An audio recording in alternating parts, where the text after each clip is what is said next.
it can be rolled out, unless it can be commercial, and unless it can be monetized, and really scalable. Can somebody shut that off, please? Scalable, then it doesn't fit that bill. But if it's already an ongoing project, let us see it. We'll tell you what we think. Now, we may not, we're trying to be positive, but we may not, because of our experience, Robert Smith, Sally Hall, and myself have been in the IT business. I've been chairman of IT companies since the mid-90s, so coming on 20 years. So I've seen a lot of stuff. I used to work with Apple. I used to work with Orange Telephone, which was acquired by French Telephone. I knew Mr. Packard of Hewlett Packard, Ambassador Packard. So I've been doing this a long, long, long time. So what I think, and the congressman hit upon it a little, is that you may not want to know that it doesn't work. I'm not here to bust your bubbles, but I'm here to tell you the truth. I've got no axe to grind. And as I told my friend, if you can have a lawyer as a friend, Alan Javier here, that there is no catch. Is that kind of an oxymoron, lawyer friends? Yeah, okay. There is no catch. There really isn't. When we, just to show you an idea that we thought would work that didn't work, when we first opened it, we didn't think anybody would need computers. Because we thought, because I asked Batman, raise your hand. Batman, as our webmaster, geek, guru, freak, in the back of the room, he said, just about every geek worth his salt's got 1, 2, 3 computers, laptops. So we had no laptops, so just tables and bean chairs, etc. Lo and behold, we were wrong. So now, even though they're not here, I guess they must be in the back room on the computer. We got computers here now. Because they like to work on 2 or 3 computers at once. I'm not sure I understand that. And they switch things. Do you know that you can get a screen over here and put it on another screen? You know that? No, he's just a lawyer. But and that's what they want to do. So we've done that. And we've done other things to change how we thought would entice people to come. We thought people would come at 2 or 3 o'clock in the morning. We had not one person come at 2 or 3 o'clock in the morning. That was my brilliant idea. 24/7, 365. Well, now we have more restricted hours because after 8 or 10 weeks, we've had not one person come past midnight, and we've had not one person come before 9 o'clock. I think that they all think they're bankers. So we've made changes. Now I'm answering a lot of different questions to answer your question, but we're trying very, very hard. And we have great hopes for the hackathon coming up. Quite frankly, ladies and gentlemen, boys and girls, I didn't know what a hackathon was. And I've been chairman of an IT company since 1995. I thought it was something else. And then I heard Steve Zuckerberg talk about coming up with some of his great ideas on all-night hackathons. But I'm thinking that they're doing drugs but maybe I'm just old, so that's what I think, right? Maybe that's what keeps them up 2 or 3 nights. Because we can't keep our employees up 2 or 3 nights in a row, except for when the typhoons come, Congressman. When the storms came and they were saving people and having to swim to work, and we had beds in the offices, and we were giving clothes and food, that's the hardest I saw our employees work. They all pulled together like it's supposed to. So I was very proud of them. Very proud of them.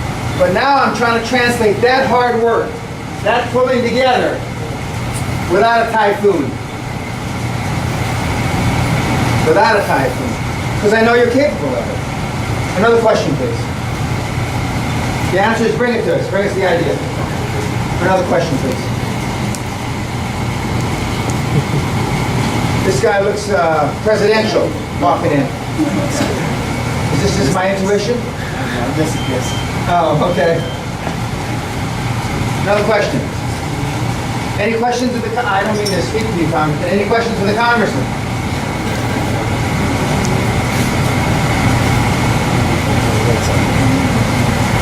Congressman, did everyone say Congressman?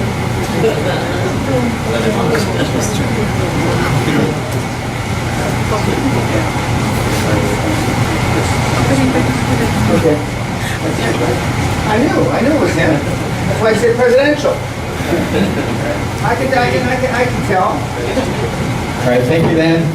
We'll proceed with a Q&A in a bit. All right, we'd like to acknowledge the presence of Vice Mayor Scott Moreno.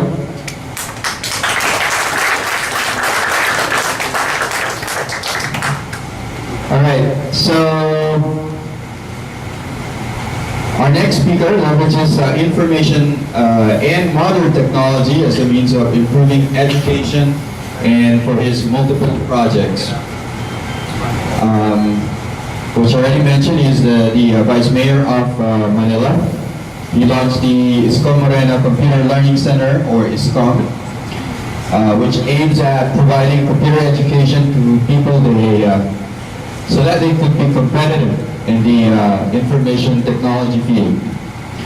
He also led a project called Apple TV, which made it possible for Manileños or anyone online to view the Manila Council meetings live or via, online streaming.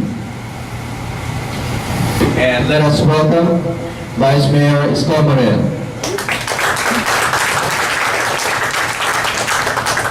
Thank you, sir. Good evening, Mr. Peña. I'm going to be the president of Parents Teacher and Association. Anyway, magandang gabi po sa inyo lahat. Pasensya na kayo, nahuli ako ng konti. This is the east side. I came from the west side.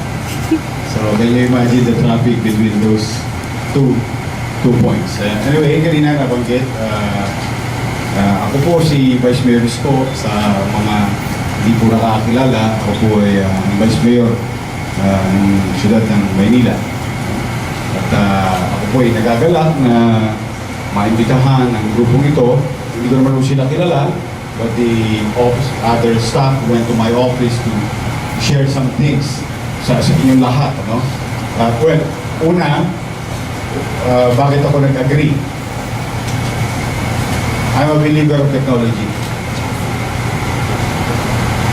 Yun talaga unang-una sa akin.